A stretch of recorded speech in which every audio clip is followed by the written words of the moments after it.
예배가 축복인 줄로 믿습니다. 또 하나님 말씀 듣는 게 축복인 줄로 믿습니다. 믿음은 들음에서 나며 들음은 그리스도의 말씀으로 말미암느니라 하시기 때문에 말씀을 듣는 것이 축복인 줄로 믿습니다. 하여튼 믿음만 생기면 다 될 줄로 믿습니다. 내 믿음대로 되리라 그렇게 하시기 때문에 믿음만 충만하면 그걸로 다 되는 줄로 믿습니다. 오늘 지난주에 이어서 믿음은 승리를 가져온다 똑같은 제목으로 또 말씀을 나누고자 합니다. 믿음은 승리를 가져온다. 싸움이 없으면 승리에 대해서 말할 이유도 없을 것인데 싸움이 있기 때문에 이기고 승리하라는 말을 하게 되는 거죠. 싸움이 없으면 얼마나 좋겠습니까? 근데 그게 그렇게 안 되죠. 세상은 우리를 넘어뜨리고 무너뜨리기 위해서 계속 싸움을 걸어옵니다.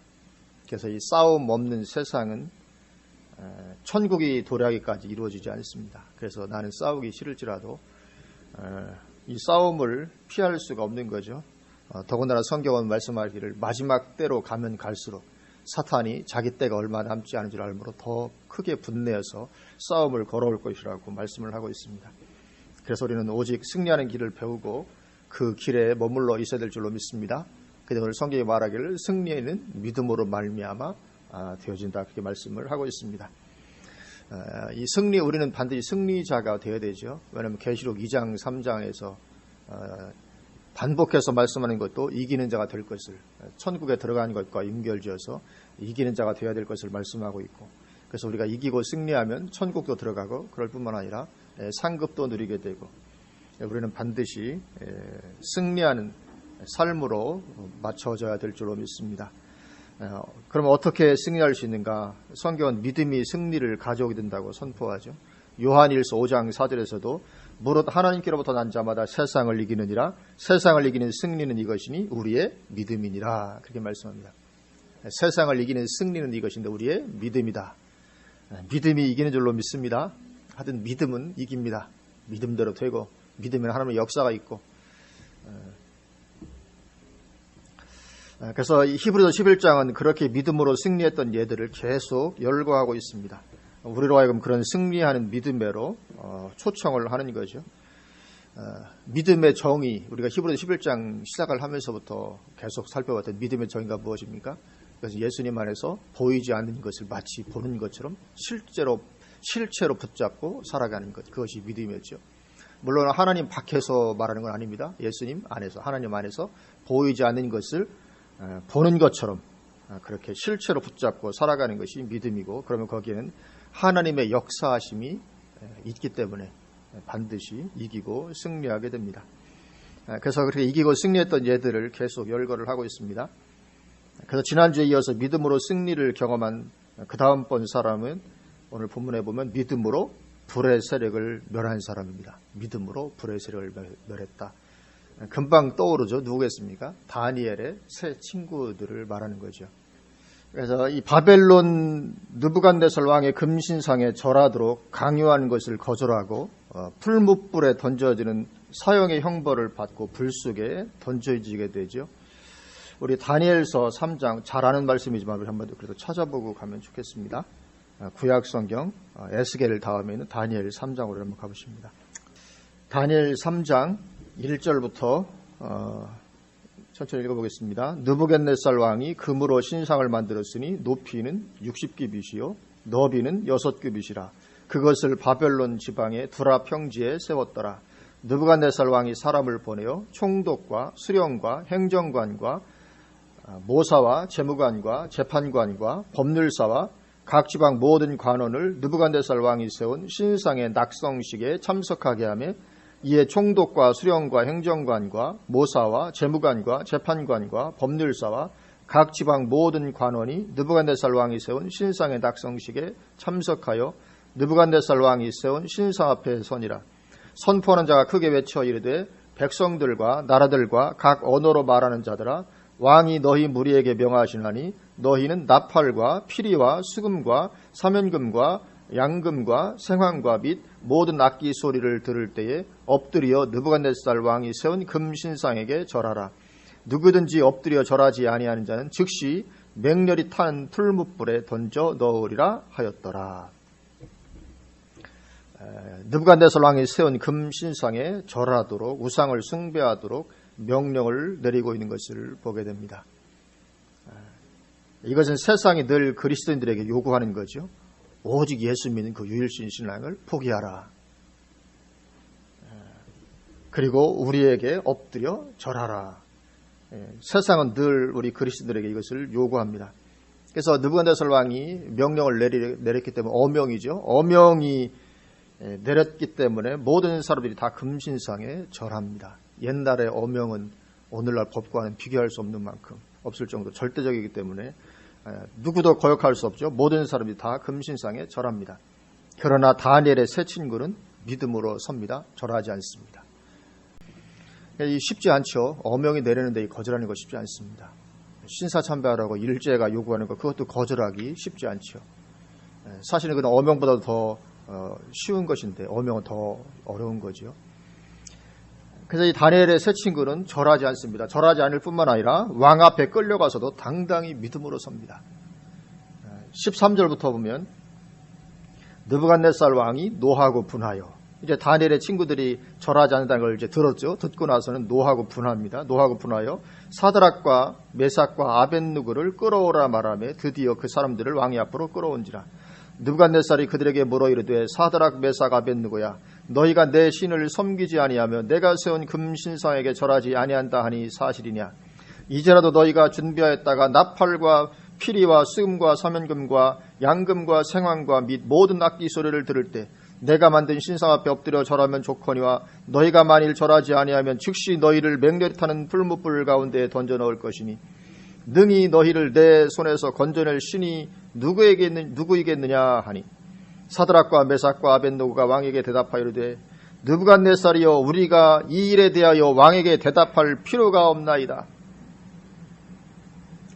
사실 이들이 이렇게 대답하는 게 참 쉬운 게 아니었는데 어명일 뿐만 아니라 또 이 세 명은 특별 대우를 받았던 사람이거든요. 포로로 붙잡혀갔던 많은 사람 중에서 특별하게 왕이 이들을 사랑하고 너무 지혜롭기 때문에 왕의 곁에 모셔두고 했던 특별한 은총을 받은 사람인데 나에게 누가 은혜를 베풀었는데 거기에 대해서 더 이렇게 하는 건 참 갈등을 하게 만든 것인데 전혀 그런 것이 담대합니다.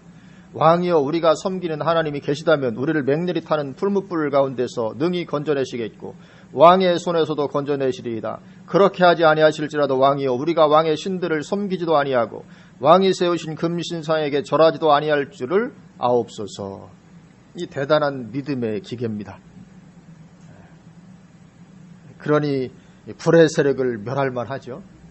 하여튼 이런 믿음이 있으면 불의 세력을 멸할 수 있는 줄로 믿습니다. 어명 앞에서도 왕 앞에 끌려가서도 절대 굴하지 아니하는 이런 믿음이 있다면 불의 세력이 멸해질 수밖에 없는 거죠. 그러니까 이 느부갓네살 입장에서는 그렇지 않아도 지금 화가 나서 불렀는데 더군다나 이 왕으로서의 어떤 위신도 있잖아요. 그런데 그 앞에서 이렇게 당당하게 말을 하니까 뭐 미안스러워하는 것도 아니고 그러니까 왕의 분노에 기름을 붓게 되는 그런 격이 된 거죠. 그러니까 얼마나 화가 나는지 그냥 풀무불에 넣어도 불타 죽을 텐데 불을 7배나 뜨겁게 하라고 풀무불을 7배나 뜨겁게 하여 3명을 집어넣으라고 명을 내리죠. 그래서 얼마나 뜨거웠는지 그 친구들을 풀무불에 던져 넣었던 그 병사들이 불에 타 죽을 만큼 뜨겁게 해서 집어 던지게 되죠. 그래서 예수님께서 직접 오셔서 건져주십니다. 24절부터 보면 그때 느부갓네살 왕이 급히 일어나서 모사들에게 물어 이르되 우리가 결박하여 불 가운데 던진 자는 세 사람이 아니었느냐 하니 그들이 왕에게 대답하여 이르되 왕이여 올소이다 하더라. 왕이 또 말하여 이르되 내가 보니 결박되지 아니한 네 사람이 불 가운데로 다니는데 상하지도 아니하였고 그 넷째의 모양은 신들의 아들과 같도다 하고 모든 주석에서 일치하게 이 넷째 사람을 예수님으로 봅니다. 성신 이전에 그리스도로 다 이야기를 합니다. 예수님께서 직접 오셔서 건져주신 거죠. 불의 세력이 맹렬한데도 불구하고 전혀 타지 않습니다. 하나님은 전능하시기 때문에 얼마든지 이런 기적의 역사를 일으킬 수 있죠. 이 불의 세력을 멸하게 됩니다. 믿음으로 불의 세력을 멸하고 승리한 거죠. 이 말씀은 이사야 43장 2절 말씀이 생각나게 하죠. 내가 물 가운데로 지날 때 내가 함께할 것이라. 강을 건널 때 물이 너를 침몰하지 못할 것이며 내가 불 가운데로 지날 때에도 때 타지도 아니할 것이요 불꽃이 너를 사르지도 못하리니 대전하는 여호와 내 하나님이요 이스라엘의 거룩하니요 내 구원자임이라. 이렇게 말씀을 하고 있습니다. 하나님께서 역사할 때 이런 일은 얼마든지 가능하신 줄로 믿습니다. 우리가 강을 건널 때 물이 침몰치 못합니다. 홍해를 건널 때 홍해 바닷물이 이스라엘 백성들 침몰치 못했던 것처럼, 또 사드락과 메삭과 아벳노고처럼 불 가운데 지날 때 불꽃이 사르지 못하는 이런 하나님의 기적의 역사가 구원받은 우리 그리스도를 향해서도 있는 줄로 믿습니다. 그래서 구원받은 우리가 이런 존재죠. 놀라운 하나님의 기적의 역사가 함께 해주시는 그런 존재인 줄로 믿습니다. 그래서 이 느부갓네살 왕이 금신상에게 절하도록 그렇게 강요했는데, 그럼 오늘날에는 이러한 강요가 그리스도인들에게 없는가? 그렇지 않죠. 세상은 똑같습니다. 세상의 임금은 예나 오늘이나 똑같습니다. 그래서 오늘날에도 역시 세상 우리에게 절하도록 강요하는 우상인데, 그것은 고대 시대가 금신상이었다면 지금은 돈이라고 하는 우상입니다. 돈. 그래서 성경은 탐심은 우상숭배라 그렇게 말씀을 하고 있습니다. 그리고 하나님은 너희가 하나님과 재물을 겸하여 섬길 수 없다. 세상과 벗된 것은 영적인 간음이다. 그렇게 말씀을 하고 있습니다. 그래서 그러한 요구에 대해서 믿음으로 설 사람들이 얼마나 될까 하는 거죠. 다니엘의 시대에도 아마 소수만이, 그때 붙잡혀간 그 유대인들이 얼마나 많았겠습니까? 바벨론에. 근데 그 금신상에 대해서 믿음을 짓고 절하지 않았던 사람들은 소수밖에 없는 거죠. 일제시대 때 신사참배에도 역시 마찬가지로 다수가 다 믿음을 지킨 것이 아니고 믿음 지킨 건 소수고 다수는 다 타협하게 되는 것처럼. 그래서 이 오늘날의 이 우상숭배에 대한 요구도 거절하고 믿음으로 설 그리스도인들이 얼마나 될까 하는 거죠.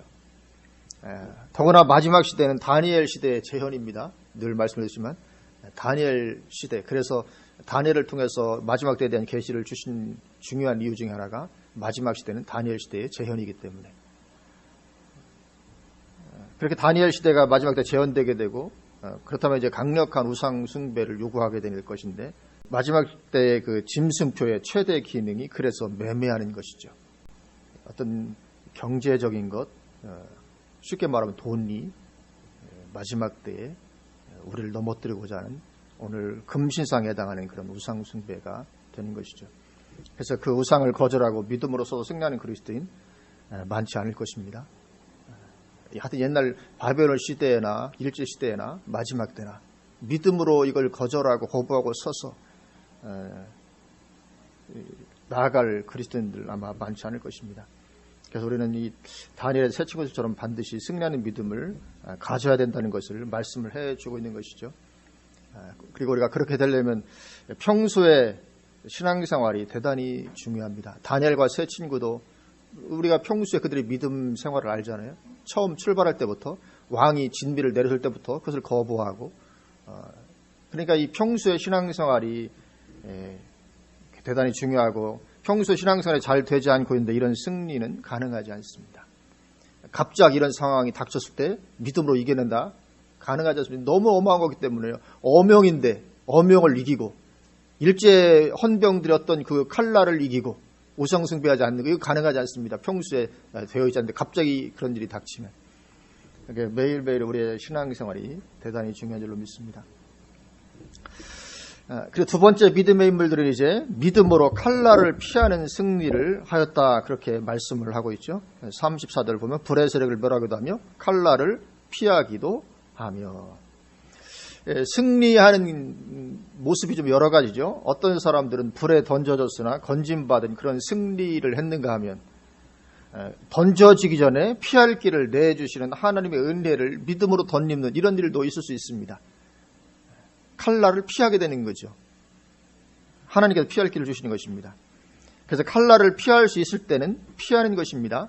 다니엘과 그의 친구들은 칼날을 피할 수가 없었죠. 던져졌습니다. 던져졌는데 거기에서 승리했는가 하면 칼날을 피할 수 있는 은혜도 하나님 허락하십니다. 그럴 때는 이제 칼날을 피하는 거죠. 그런데 그렇게 칼날을 피할 수 있는데도 불구하고 칼날을 향해 대드는 것은 믿음이 아닌 거죠. 피할 기회를 주시는 것도 하나님의 은혜인 줄로 믿습니다. 그래서 우리는 조용히 물러나고 피할 필요가 있을 때는 그렇게 해야 됩니다. 칼날에서 피하게 되는 것도 하나님의 은혜요, 역사하심이기 때문에 그렇습니다. 예를 들면 다윗은 사울 왕이 죽이려고 찾았는데 하나님께서 피하도록 해주셨죠. 그것도 사울의 아들 요나단을 통해서. 그때 다윗이 사울 앞에 나아갈 이유가 없죠. 피하는 것입니다. 괜히 사울 왕 앞에 가서 당신이 옳은가 내가 옳은가 한번 따져봅시다. 이럴 이유가 없는 거죠. 내가 잘못한 것도 없는데 내가 왜 피해? 우리 그럴 수 있잖아요. 아니 내가 잘못한 것도 없는데 내가 왜 피해? 꼭 그렇게 해야만 하는 게 아니죠. 잘못한 것이 없어도 피할 때는 피하는 것이 옳은 것입니다. 그리고 나서 하나님의 때와 인도하심을 기다리는 거죠. 피해 놓고. 엘리야도 이세벨의 칼을 피해 도망했습니다. 그런데 나는 엘리야보다 믿음이 더 좋으니까 도망가지 않겠다 하는 게 옳은 게 아니죠. 예수님도 마태복음 10장 23절에서 이 동네에서 너희를 박해하거든 저 동네로 피하라. 내가 진실로 너희에게 이르노니 이스라엘의 모든 동네를 다 다니지 못하여서 인자가 오리라. 그렇게 말씀하십니다. 이 동네에서 너희를 박해하거든 그냥 순교해라. 그렇게 말씀하지 않고 저 동네로 피하라. 그렇게 말씀하십니다. 그러니까 우리가 뭐 사역을 하든지 뭐 선교사를 나가든지 할 때 어떤 위기와 핍박, 박해가 있으시잖아요. 그때 그럼에도 불구하고 남아있는 게 믿음입니까? 피하는 게 믿음입니까? 남아서 순교했다. 굉장히 좋은 거지만 어쩌면 그것이 다 잘한 것은 아닐 수 있습니다. 피할 길을 하나님께 내실 때는 피하는 것이 오히려 하나님의 뜻일 수 있습니다.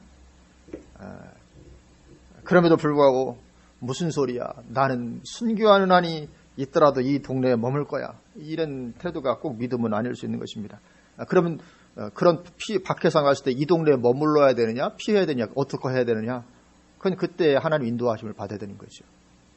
하나님께서 거기에서 순교의 제물이 돼서 순교의 피를 뿌리도록 하실 수도 있습니다. 반면에 또 피하도록 할 수 있죠. 이 동네 너희를 박해하거든 저 동네로 피하라. 이스라엘 모든 동네를 다 돌아다니지 못해서 인자가 올 거다. 그러니까 여기서 박해하고 있는데 거기서 그냥 아무것도 못하고 박해 때문에 그냥 머물렀다 이렇게 죽는 것보다는 차라리 피해서 다른 마을에 가서 복음을 전할 수 있다면 그렇게 하라 이거죠. 왜냐하면 모든 마을을 다 돌아다니기 전에 주님 올 거니까 시간이 급하다.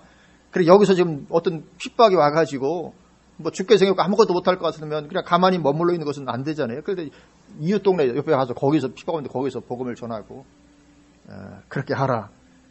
그래서 머물러 있어서 순교하는 것이 꼭 옳은 것은 아닐 수 있습니다. 그럼 어떻게 될 거냐? 그건 그때 하나님 인도하심을 받아야 되죠. 아프간이 막혔어. 그래도 아프간에 내가 머물러야 되느냐? 아니 옆에 있는 이라크 가서 복음을 전해야 되겠느냐? 하나님 인도하심을 받아야 되는 거죠. 머물러서 꼭 순교하는 것이 옳은 것이 아닙니다. 북한 공산군이 6.25 때 막 내려왔는데 내가 여기서 지금 지키고 남아 있어야 되느냐? 아니면 저 부산으로 피난을 가야 되느냐? 하여튼 인도하심을 잘 받아야 되죠. 나중에 피했다가 와서 또 하나님을 크게 할 수 있는 것이 유익이 될 수도 있고 때로는 그냥 순교의 제물로 바쳐지는 것이 유익이 될 수도 있고 그래서 피할 수 있고 피할 기회가 되는데도 불구하고 그냥 머물러 있는 것은 믿음은 아닐 수 있다. 또 마태복음 24장 15절 16절에서도 주님 말씀하시죠. 그러므로 너희가 선지자 다니엘이 말한 바 멸망에 가증한 것이 거룩한 곳에 선 것을 보거든 읽는 자는 깨달을진저 그때 유대에 있는 자들은 산으로 도망할지어다. 그렇게 말씀하십니다. 이런 때는 머물러 있다 화를 당하는 것이 믿음이 아닙니다. 도망할 수 있을 때는 도망하는 거죠. 피하는 것입니다. 그것은 비겁한 것도 아니고 불신앙도 아닙니다. 일단 피할 길이 열릴 때는 피하는 거고 피할 길이 열리자면 주기철 목사님 같은 경우는 피할 길이 열리지 않았잖아요. 피하려면 부인할 수밖에 없는 상황이거든요. 그럴 때는 그냥 담대하게 직면하는 거죠. 그러나 잠깐 자를 피하는 것이 옳은 길일 경우에는 그렇게 하는 것이 옳은 것이다. 성경에 그래서 숨고 피하는 애들이 많이 나옵니다. 대단한 하나님의 사람들도 예레미야도 숨었죠. 예레미야도 보면 예레미야 36장 보면 19절에 이에 고관들이 바룩에게 이르되 너는 가서 예레미야와 함께 숨고 너희가 있는 곳을 사람에게 알리지 말라 하니라. 그러니까 26절에 왕이 왕의 아들 여라무엘과 이스라엘의 아들 스라야와 압디엘의 아들 셀레미야에게 명령하여 서기관 바룩과 선지자 예레미야를 잡으라 하였으나 여호와께서 그들을 숨기셨더라. 이렇게 말씀하고 있습니다. 잡히면 죽는 건데 하나님께서는 아직 예레미야가 죽는 것을 원치 않으십니다. 그리고 피해서 숨게 하십니다.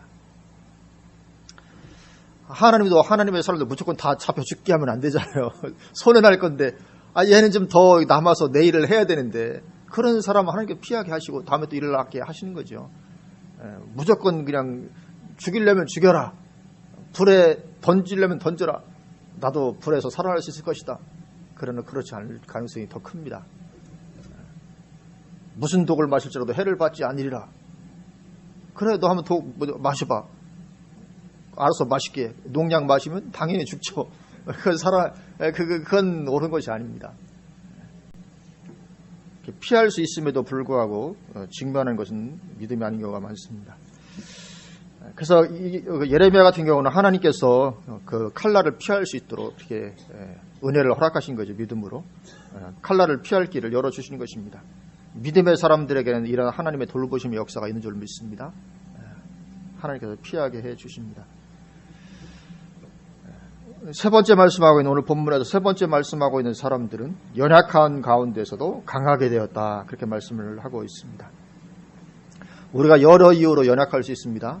나이가 많이 들어서 연약할 수도 있고 질병 때문에 연약할 수도 있고 상황 때문에 연약할 수도 있습니다. 또 내가 여자로 태어났기 때문에 연약할 수도 있습니다.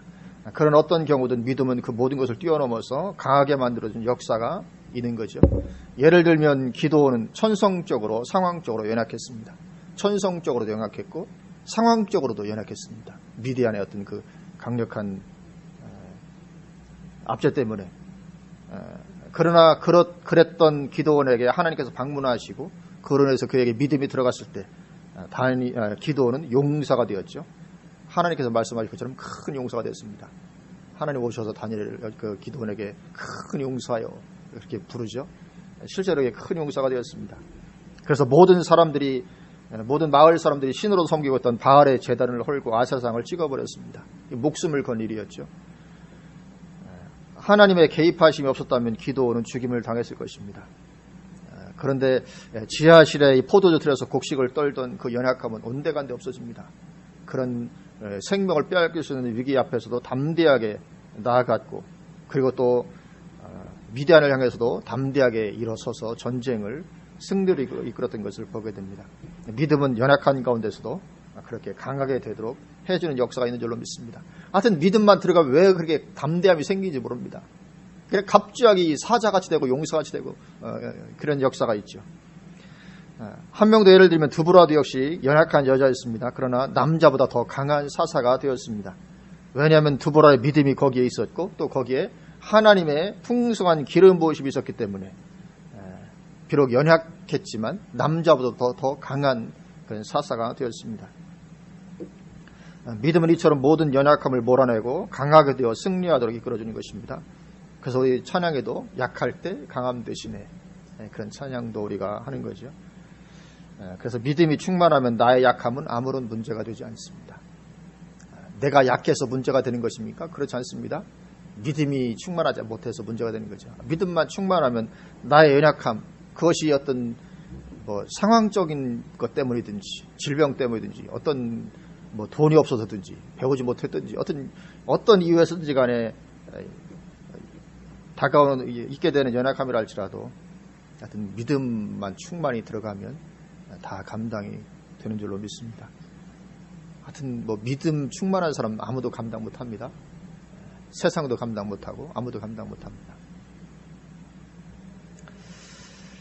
네 번째 사람은 믿음으로 전쟁에 용감하게 되어서 이방 사람들의 진을 물리쳤다. 그렇게 말씀을 하고 있습니다.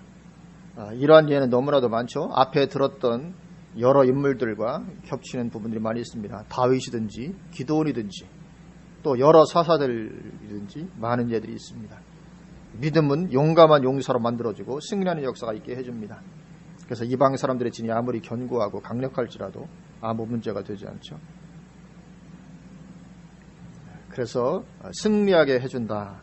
세상을 이긴 승리는 이것이 우리의 믿음이니라. 그런 말씀처럼 그렇게 용감하게 되어 승리하게 됩니다. 마지막 5번째입니다. 35절 여자들은 자기의 죽은 자들을 부활로 받아들이기도 하며 거기까지가 같은 내용이기 때문에 또 어떤 이들은 거기서 좀 내용이 좀 다르거든요. 그래서 35절 앞부분까지만 오늘 본문 말씀입니다. 그래서 5번째로 어떤 여자들은 믿음으로 죽은 자들을 부활로 받아들이기도 했습니다. 여기 부활은 영적 부활을 말하는 게 아니죠. 육체가 다시 살아나는 그것을 말하는 것입니다. 예를 들면 열왕기상 17장에서는 엘리야를 공부했던 사르밧 과부의 아들이 죽었다가 엘리야에 의해서 다시 살아나는 사건이 나오고, 열왕기하 4장에서는 엘리사를 공부했던 수넴 여인의 아들이 수넴 여인의 무릎에서 죽게 되죠. 그러자 수넴 여인이 아들의 죽음을 아무에게도 알리지 않습니다. 그리고 엘리사를 찾아갑니다. 왜냐하면 믿음이 있었기 때문에. 엘리사 찾아가고 하나님의 은혜를 구하면 살아날 수 있다. 그런 믿음이 있기 때문에 아무에게도 알리지 않고 그대로 엘리사를 향해서 달려가고, 그리고 그 믿음으로 인해서 살아난 아들을 받게 됩니다. 또 예수님도 나인성 과부의 죽은 아들을 살려주신 적이 있으셨죠. 믿음에는 불가능이 없음을 보여주는 것입니다. 믿음에는 불가능이 없습니다. 내 믿음대로 될 것이라. 놀라운 승리가 믿음 안에 있는 줄로 믿습니다. 불의 세력을 멸하기도 하고 칼날을 피하기도 하고 연약한 가운데서 강하게 만들어주기도 하고 때로는 죽은 가운데서 살아나기도 하고, 이런 엄청난 승리를 가져다 주는 것이 믿음인 줄로 믿습니다. 하여튼 믿음은 다 될 줄로 믿습니다. 그래서 우리도 문제는 믿음을 키워나가는 게 문제죠. 계속 믿음을 키워나가고 믿음으로 그래서 승리하고 믿음으로 위대한 역사들을 경험하는 것인 줄로 믿습니다. 우리가 다 그렇게 되고, 그래서 많은 사람들 앞에 믿음의 사람으로 일컬어지는 그런 은혜와 축복도 우리가 풍성히 누리게 되시기를 주님의 이름으로 축원을 드립니다. 아멘. 기도하시겠습니다.